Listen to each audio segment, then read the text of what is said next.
Morning everyone. आज हम लोग पढ़ने जा रहे हैं मॉडल वर्ब। मॉडल वर्ब पढ़ने से पहले हमें यह जानना होगा कि मॉडल वर्ब है क्या और इसका यूज कहाँ करते हैं। मॉडल वर्ब हमारा जो है वो एक्सिलरी वर्ब का एक पार्ट है। एक्सिलरी वर्ब जो हमें कोई भी सेंटेंस बनाने में हेल्प करता है। एक्सिलरी वर्ब को हेल्पिंग वर्ब भी कहते हैं। इसको हेल्पिंग वर्ब भी कहते हैं क्योंकि यह हमें जो है सेंटेंस बनाने में हेल्प करता है। इसके जो है मेन टू टाइप्स होते हैं। एक होता है प्राइमरी एक्सिलरीज और एक होता है मॉडल एक्सिलरीज। मॉडल एक्सिलरीज को मॉडल वर्ब भी कहते हैं। मॉडल एक्सिलरीज जानने से पहले हम ये जानते हैं प्राइमरी एक्सिलरीज और model auxiliaries. Model auxiliaries primary axillary जो है वो हमें टेंस बनाने में मदद करता है। प्राइमरी एक्सिलरी के थ्री टाइप्स होते हैं, to be, to have, to do. To be में आपके आते हैं is, am, are, was, were। और टू हैव में आते हैं has, have, had। और टू डू में आते हैं डू, डस, डिड। ये जो हमारे वर्ब हैं, जो एक्सिलरी वर्ब का एक पार्ट है, ये हमें टेंस बनाने में मदद करते हैं। पर जो मॉडल वर्ब है ये वर्ब जो है वो टेंस बनाने में मदद नहीं करता है, ये खुद टेंस को पूर्ण करता है। मॉडल वर्ब के बाद केवल वर्ब का जो है पहला रूप का ही यूज किया जाता है, first form of verb. Modal verb के बाद ये कभी भी हम सेकेंड फॉर्म ऑफ वर्ब का यूज नहीं करते हैं और ना ही इसका हम पार्टिसिपल का यूज करते हैं। और वर्ब में जो आईएनजी जो लगाते हैं, जो पार्टिसिपल बोलते हैं, उसका यूज हम नहीं करते हैं। मॉडल वर्ब्स के बाद कभी भी टू नहीं आता है। मॉडल वर्ब के बाद टू का यूज नहीं करते हैं। तो अभी आपने देखा कि मॉडल वर्ब कौन कौन से हैं, can, could, shall, should, will, would, may, might ought to, dare to, use to, need to और मस्ट। ये हमारे कुल 13 होते हैं। मॉडल वर्ब हमारे कुल कितने होते हैं, 13।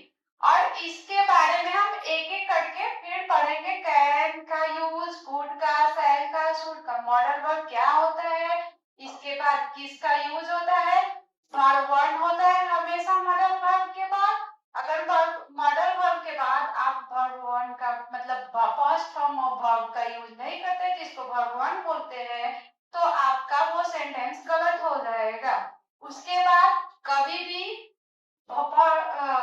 Second form of verb, third form of verb का यूज नहीं करते, उसमें आईएनजी का यूज नहीं करते। मतलब क्या, वर्ब मेन वर्ब का यूज जब भी करते हैं तो वो फर्स्ट फॉर्म में होना चाहिए, सेकेंड फॉर्म, थर्ड फॉर्म या उसके साथ पार्टिसिपल जिसमें आईएनजी का यूज करते हैं वो नहीं होना चाहिए।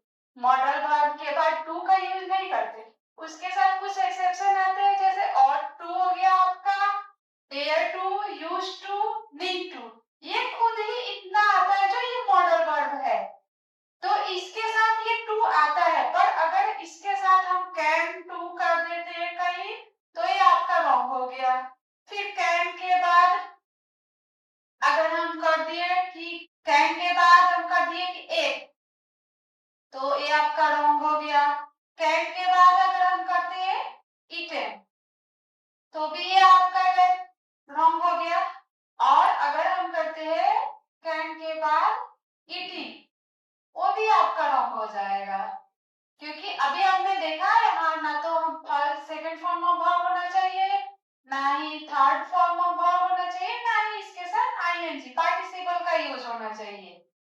इसके साथ अगर हम लिखते हैं कैन इट,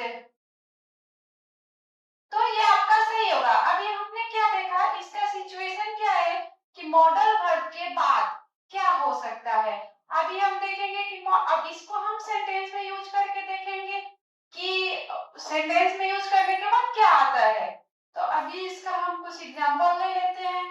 अभी हम इसका कुछ एग्जांपल ले लेते हैं कि इस मॉडल वर्ब का सेंटेंस में पहले कुछ देखते हैं कैसे रहता है। जैसे मान लीजिए I can it,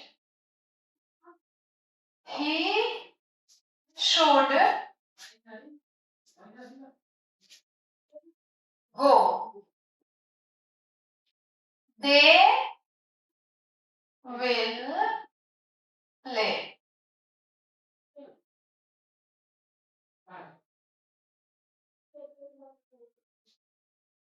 you may go, Ram will come, they shall go। अभी इसका हमने कुछ एग्जाम्पल लिया है, इसके बाद हम इसको डीपली पढ़ेंगे कि क्या होता है और कब यूज करते हैं, किसका किसका नहीं यूज करते।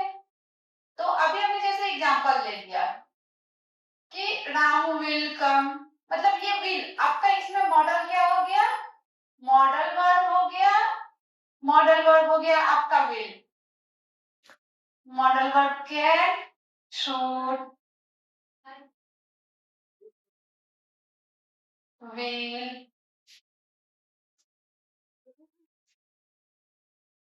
मे, शैल। ये हम आप बताएंगे जो मैंने आपको अभी बताई थी कि मॉडल वर्ब के बाद हर हाल में, हर सिचुएशन में वर्ब वर्ब होना चाहिए। आपका इसका सब्जेक्ट से कोई रिलेशन नहीं कि इसके बाद क्या होगा। ये आपको हमेशा ध्यान में रखना है कि एमवी के बाद हमेशा वर्ब का जो है वो फर्स्ट फॉर्म आता है। अगर आप फर्स्ट फॉर्म नहीं रखते वो आपका सेंटेंस बिल्कुल ही रॉन्ग हो जाएगा। आप चाहे कुछ भी लिखिए, आप अपने क्वेश्चन का आंसर लिखिए या कुछ भी लिखिए, इंग्लिश का जब भी सेंटेंस लिखेंगे मॉडल वर्ब के बाद अगर वर्ब वर्ड नहीं है वो सेंटेंस आपका रॉन्ग हो जाएगा। अब इसका कुछ और सिचुएशन है, जैसे हर मॉडल वर्ब्स का अलग अलग है, क्या रूल है, क्या उसके साथ यूज करते हैं। जैसे मान लीजिए ये तो कैन है, इसके साथ ये आई है, ठीक है। पर अभी हम इसमें कुछ देखेंगे, जैसे अभी आपने लिखा they will play, they will play भी होता है और दे शैल भी होता है। तो अभी हम देखें कि ये प्लूरल सब, जब ये प्लूरल सब्जेक्ट है आपका, प्लूरल सब्जेक्ट के साथ जो है ये विल भी आया, शैल भी आया, और सिंगुलर के साथ विल आया, सिंगुलर के साथ।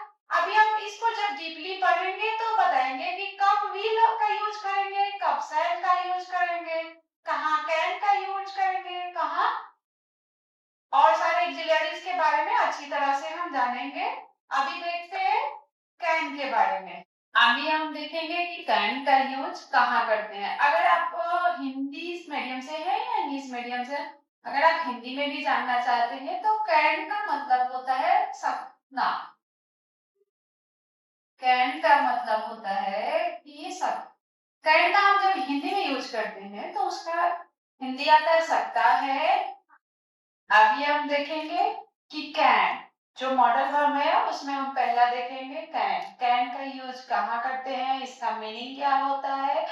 तो अभी हम देखेंगे कैन का मीनिंग जो होता है टू बी एबल टू या नो हाउ टू, मतलब कि आप कोई चीज करने के सक्षम है या कोई चीज करने के बारे में जानते हैं, या एक और होती है क्षमता होती है। अभी आप देखेंगे कि इसका यूज कहाँ कहाँ किया जाता है। जैसे मान लीजिए कि आप पावर लगा रहे हैं, जैसे वह यह कर सकता है, वह या बॉक्स को उठा सकता है, यहाँ आपका क्या हो गया कि उसको पावर है कि वो उठा सकता है। राम यह बॉक्स उठा सकते हैं, मतलब Ram can lift the box. तो राम को क्या है, ये बॉक्स उठाने की जो है वो क्षमता है, वो पावर है, वो उठा सकता है राम। तो जब कभी भी हमें कोई चीज करने की पावर होती है वो चीज के लिए हम कैन का यूज करते हैं। तो ये हमारा क्या हो गया, पावर। अभी आप देखेंगे एबिलिटी क्या होती है। एबिलिटी जैसे मान लीजिए कि अब एबिलिटी क्या होता है, कोई चीज अगर मान लो कोई सवाल है, अगर उसको हम सॉल्व करना चाहते हैं तो सभी सॉल्व कर सकते हैं क्या? नहीं कर सकते। पर उसमें से कोई ऐसा बच्चा होगा जो सॉल्व कर सकता है, तो उसको क्या है, उस चीज की एबिलिटी है। तो हम ऐसा कर सकते हैं कि he can solve the sum।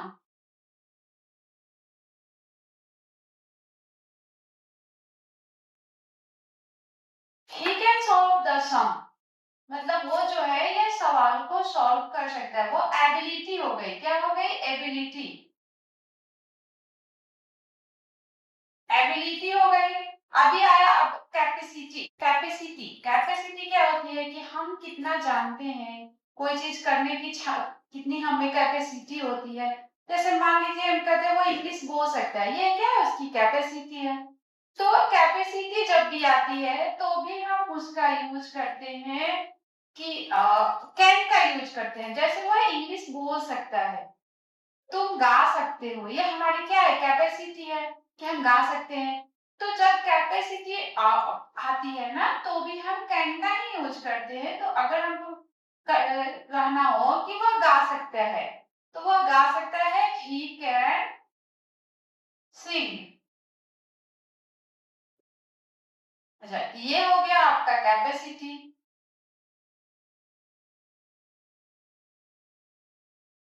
अभी आपका बचा परमिशन। अब हम किसी को परमिशन देते हैं ना, मान लीजिए कि अगर हम क्लास में कोई बच्चा है, अगर हम बोले तुम जा सकते हो, तो ये क्या हो गया, एक प्रकार का परमिशन हुआ ना।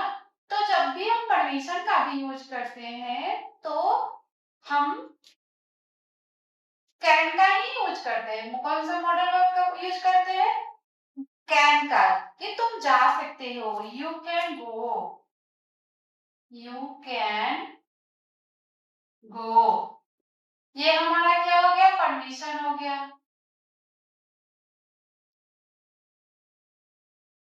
मेन जो यूज है ना कैन का, ये यही है। अभी हम 10 का सिलेबस कवर कर रहे हैं तो मेन यूज यही होता है। जैसे कैन का यूज हम संभावना के लिए भी करते हैं। जैसे आज हम लोग की बारिश हो सकती है, तो बारिश हो सकती है तो ये एक संभावना है ना। तो जब बारिश हो सकती है तो संभावना के साथ भी हम यूज करते हैं। तो इट कैन रेन भी कर सकते हैं। पर इसका क्या है कि होगी नहीं होगी, मतलब हमको और 80% आशा है कि बारिश नहीं, मतलब 20% ही आशा है, 20 to 30% है कि उम्मीद है कि बारिश हो सकती है। तो संभावना अगर आपका कम हो किसी चीज का, तो हम कैन का यूज करते हैं, इट कैन रेन। ये ये आपको समझ में आया, ये किस चीज के लिए है? संभावना है, फ्यूचर में प्रोबेबिलिटी है कि कोई काम हो सकती है, तो इसके लिए हम थैंक यू। अभी अगर आपको यहाँ तक अगर कोई चीज समझ में नहीं आई हो, तो आप प्लीज कमेंट करें और थैंक यू।